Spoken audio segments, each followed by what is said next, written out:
Olá pessoal, sejam todos bem-vindos. Hoje nós vamos falar sobre o casal Rosenberg, mais conhecido como Caso Rosenberg.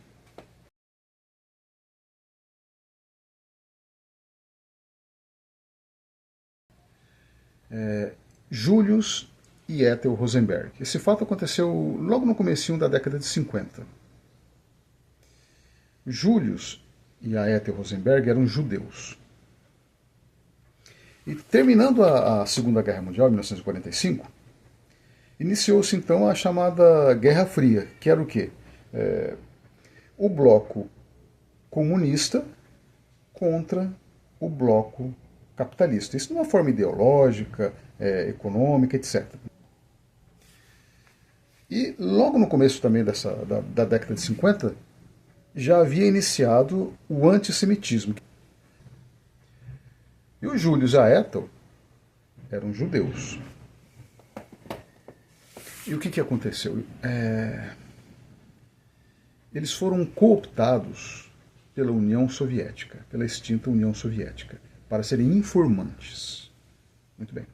Então, antes de eu prosseguir, alguns registros indicam que os Rosenberg eles se deixaram cooptar com promessas de que a União Soviética ia ajudar no combate ao antissemitismo. Então, imagina-se que eles entraram com esse propósito. Bom, eles foram cooptados, eles foram contratados pela União Soviética para serem informantes. Informantes de quê? Vocês lembram que os Estados Unidos eles conseguiram construir a bomba atômica, a bomba nuclear, primeiro que a União Soviética. Então isso era o ápice da União Soviética. Eles queriam construir a sua própria bomba atômica. Então, de acordo com um agente da KGB, um cidadão chamado Feklizov, guarda esse nome, Feklizov. Os Julius e a Ethel foram contratados, foram cooptados como informantes, foram recrutados como informantes.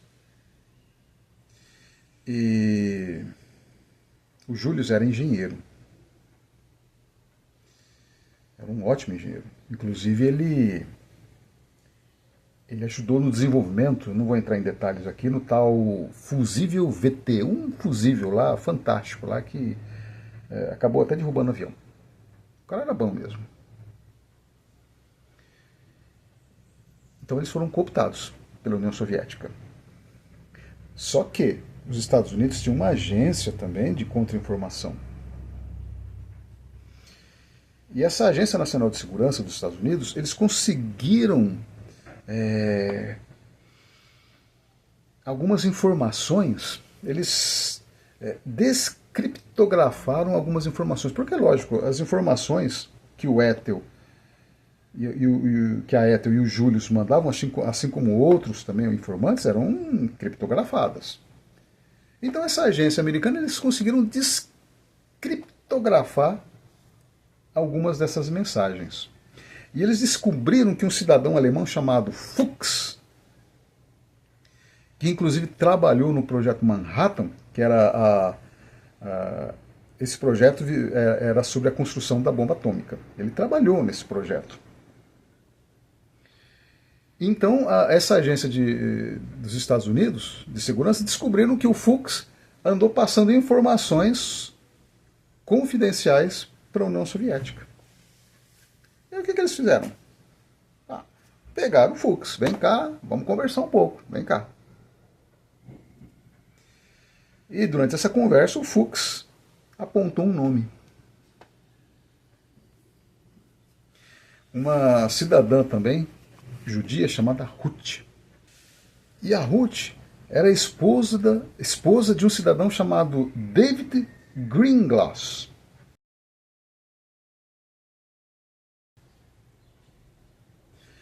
Que era irmão da Ethel Rosenberg. Ou seja, o David era irmão da Ethel.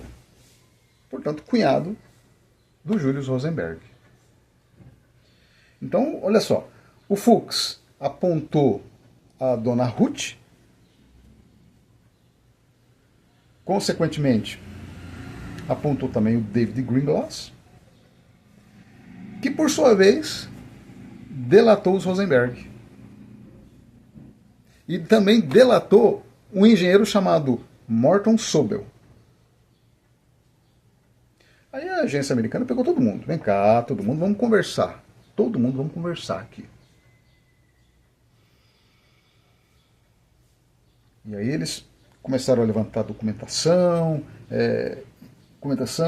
testemunha. A principal testemunha de acusação contra os Rosenberg foi justamente o David Greenglass, o cunhado do Julius Rosenberg. Interessante isso, né? Bem interessante. Então a agência de segurança foi lá e nhaque, pegou o casal Rosenberg. E todos aqueles homens também acusaram os Rosenberg de serem os principais informantes da União Soviética. Serem os principais informantes da construção da bomba atômica da União Soviética, para a União Soviética.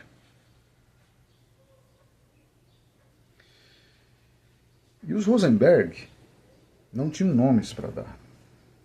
Não tinham nomes. Porque a agência americana queria um nome. Como fez com o Fuchs. Pegou o Fuchs, quer um nome. Ah, é a Ruth. É o David. É os Rosenberg. E os Rosenberg não tinham nomes para dar. Tá certo. Os Rosenberg, eles, de fato, passaram algumas informações para a União Soviética. Mas na época, a sanha anticomunismo era tão grande, eles precisavam fazer alguém de exemplo. Pegaram o casal Rosenberg e condenaram à morte, à cadeira elétrica.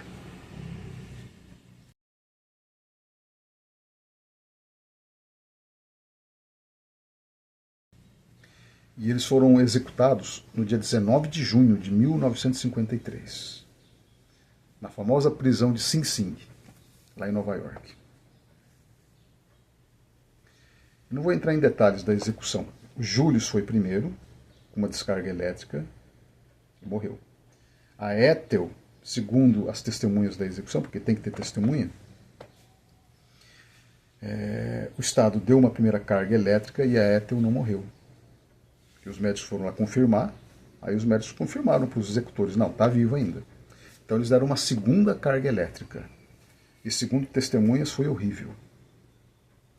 Tipo, bom, deixa pra lá. Eles foram executados sobre a cadeira elétrica, na cadeira elétrica em 1953, deixando filhos pequenos. Inclusive, um pouquinho antes da execução, o rabino deles chegou tanto para o Julius quanto para a Ethel. Falou, dê nomes para vocês saírem daqui. Porque se eles tivessem dado algum nome, eles não seriam executados. Mas a Ethel falou, olha, eu não vou incriminar ninguém, não tem ninguém para dar nome. Eu não vou acusar falsamente ninguém. E preferiu ser executada. Eu falei para vocês guardarem uns nomes. Agora eu vou pegar um papel aqui que eu faço questão de ler para vocês. Revelações após execução. Lembra do Feklizov, Alexandre Feklizov, o agente soviético? Olha o que ele disse. De acordo com Feklizov, ex-agente soviético, que era o contato de Julius, ele disse: ele não passou à União Soviética nenhum material sobre a bomba atômica com informação que fosse útil. E ainda disse, ele, Julius, não entendia nada sobre a bomba atômica e não pôde nos ajudar. Isso após a execução. O David, que é o cunhado do Julius lá, irmão da Ethel, olha o que ele falou. David Greenglass, testemunha-chave da acusação, refutou seu testemunho, ou seja, negou seu testemunho sobre as anotações que ele tinha digitado. Em uma entrevista em 2001, o David declarou: aspas, francamente, não sei quem as digitou e hoje não consigo me lembrar das digitações acontecendo. Não tenho memória alguma daquilo. Morton Sobel, ele disse: as informações passadas a Julius por David Greenglass tiveram pouco ou nenhum valor para a União Soviética. Ele também declarou que a Ethel Rosenberg era completamente inocente. E por fim, Boris Brockovich, diretor da organização onde a União Soviética desenvolveu sua primeira bomba atômica. Olha o que ele disse numa entrevista para o The New York Times.